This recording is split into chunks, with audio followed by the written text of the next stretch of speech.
พี่น้องเสาเสาหน้าอันแม่น้องนันซ่ากับเดินพอได้เลี้ยงงัวกับว่าสิเฮ็ดสิดำเอาหน้านะบ่ได้ดำแต่เฮิงเลยอัดสิงามก็แม่นนะเขาได้ตื่มกัน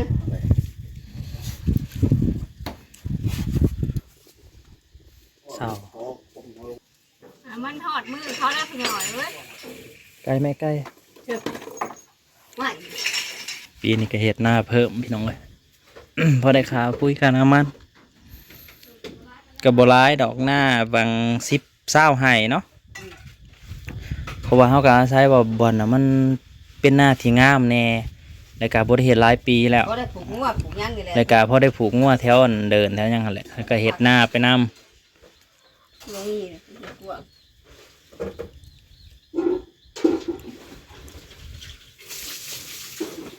ก็ที่ใครกลัวคนอื่นเศร้าใครกลัวคนอื่นนั่น ถ้าคนอื่นเขามาเขากับบได้มีสิทธิ์เขาไปนะอันนี้เขาเศร้าแล้วก็คนอื่นกับบมีสิทธิ์คือกันถ้าทางอื่นข้างๆเนี่ยเขาบ่ได้บ่อึบแล้วอยากได้กันนิ่งกันลวดจืดลวดเนาะยางใส่ซื้อข้าวนมน่ะถ้าเป็นตัดของเขาว้าจะไปตัดแล้วก็คือเอานี่ข้างคือสบายดีพี่น้องสบายดียามแรงพี่น้องเลยพอกันคือเก่าเนาะนี่ก็มาแต่เอาขี้หมูพี่น้องเลยไปซื้อขี้หมูมันแต่บ้านน้องให้ปังหมดแหละ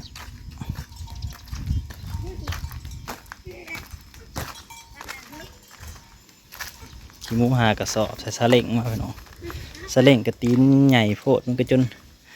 มันถูขามันป้าจะได้เปลี่ยนตีนใหม่แหละตีนมันใหญ่โพดรถก็รถบ่แห้งหากระสอบซะ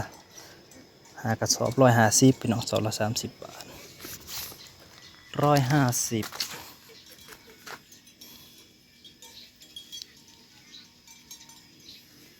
มาไหวใส่เขาใส่ยังแหละบ่งได้ที่มันบ่งามก็เอาไปเทลง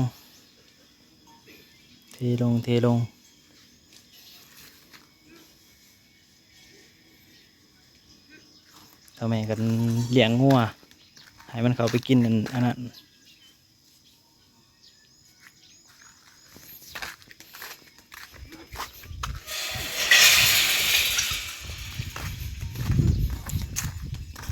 ให้มันไปกินอันหญ้ามันกินยังแหละกินไปตัวทีบตัวแดนหญ้ากับบุกิน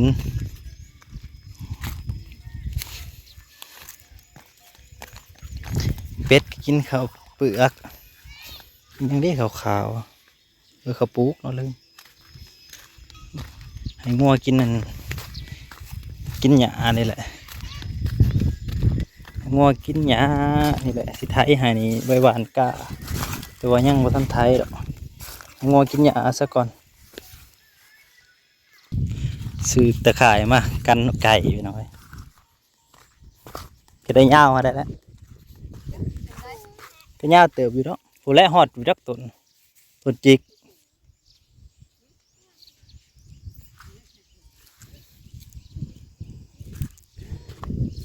พอสิตกกะสิหวานกะแล้ว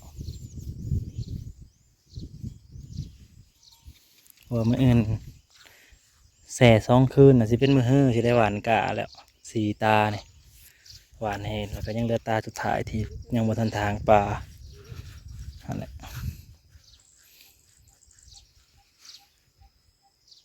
เสียงว่าลำพอยอ่อยบ่อ่อยนะ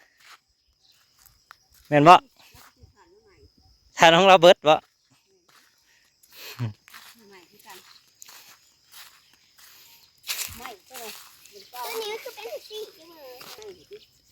บังไว้ไปน้อยไก่มัน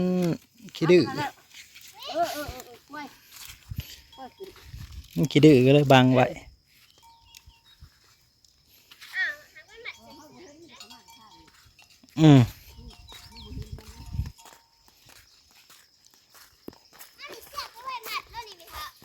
ถือมา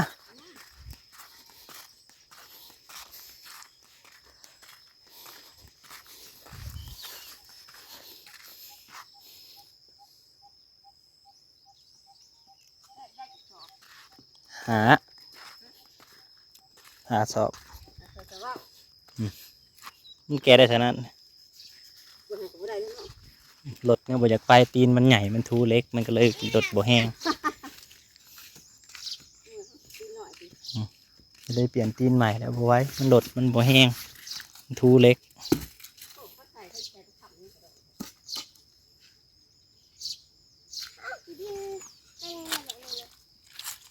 จับค่ะ ครับ ได้อยู่ประจัก30 เมตรนะ ว่าในมันคือบิดสิเนาะ ไอ้ไม้ไปนะซาจะได้ซาได้อยู่กับไม่เท่าไปไม้ ก็ว่าสิใส่ลากอีกทางนี้ ใส่อยู่ไปเอาไป เอาไปทำธุระก่อนเบิ้งทำยันเลยก่อนใส่ก็ไม่ได้เดี๋ยวไปก่อน บ่ที่ยังสิมาควงบินขึ้นอยู่ก็ใครกลัวบ่มีแนวตันเนาะ ให้เองมันน้อยมันจะลายบ่มันเลยง่ามมันเนาะมันสันเนาะ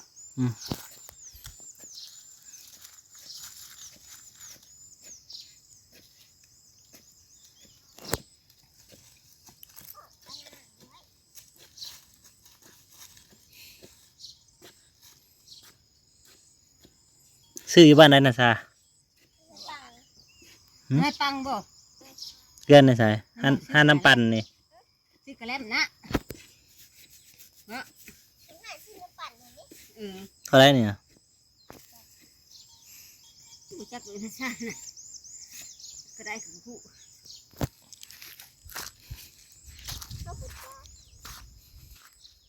ก็ได้ยินเขาเอากันตัวก็ได้ยินก็บ่ได้ยินบ่ได้ยินกันทีละนะอยู่ก็ได้มาถามต้นแท้เขาว่าท่านถือ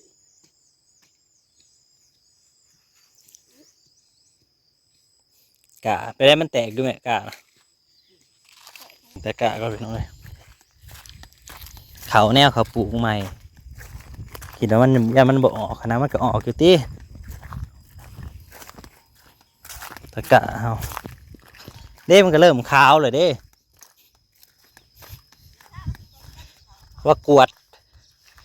วดคักอยู่ได้ตาเนี่ยเกือบเพียงกันเลยได้นี่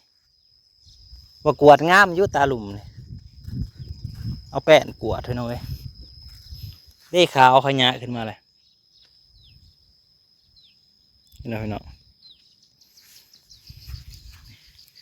ก็รอดไปพี่น้องเลยฝนตกกะไม่ได้มันโฮมดอกบ่เนี่ย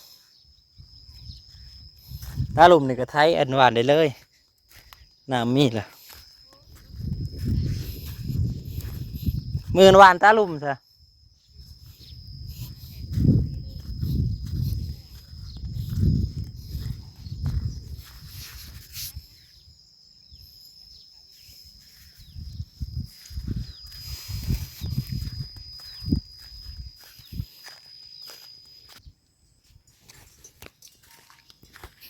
หนวดซ่าก็เก่งพี่น้องเลยขุดแมงจีนูน เอามาเขียน ได้60 กว่าโตโห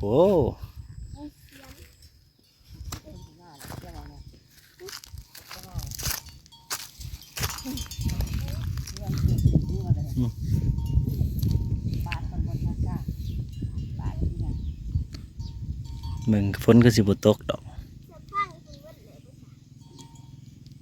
ชิดไปนี่แหละเอาเสียบก่อนหยุดแล้วเว้ย ปีนี้ก็เฮ็ดนาน้องนาซาเพิ่มไม่น้อย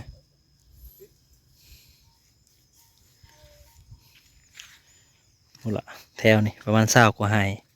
บนแนวเคยเลี้ยงงัวแหละคิดเอาคือสิงามอยู่ดอกก็เลยเฮ็ดเพิ่มเสาไป500,000จอมป้วนยังวะกวนหมูได้ทุกยามไปหาสูบรถไถก็ไม่น้องให้มาแก่พุ่นลงตะกร้า ล้วนคือว่ากูบ่ไหวเดี๋ยวมันอะไรกูหิวส่วนน้อยแต่นี่ล้างตัวเด้ เบิ้นเธอหนะมากิน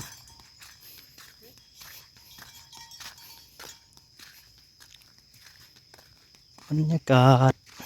ต้นมะฮุงติดอยู่วะเนาะอย่าให้นาซาโฮดให้ก็ได้ให้นาซาโฮดให้ก็ได้วะ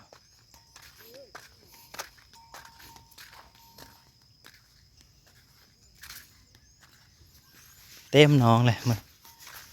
น้ำกับไปน้องเลยพอได้อยู่ได้กินปูปลาก็ได้ต้นผักกีตูก็งามงามนะฮะคิดว่าบ่มีแล้วงามมาเลยคนผุนลงหน้าก่อนไปหน่อย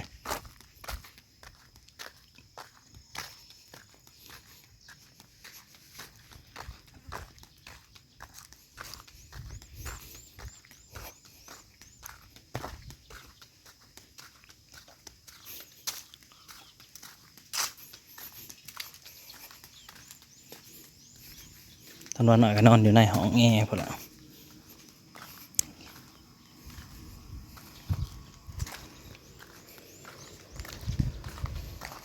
จะเป็นว่าห่อนไปหน่อยห่อนคักห่อนแน่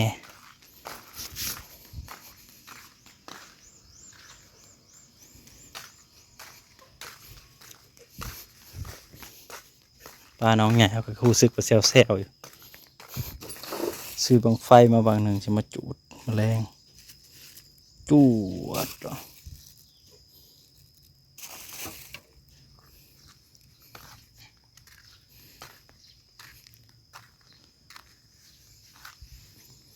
ไปพอกันใหม่เด้อพี่น้องขอบคุณอะไรที่เข้ามาหับชมขอบคุณเบอร์สิคุณทุกคน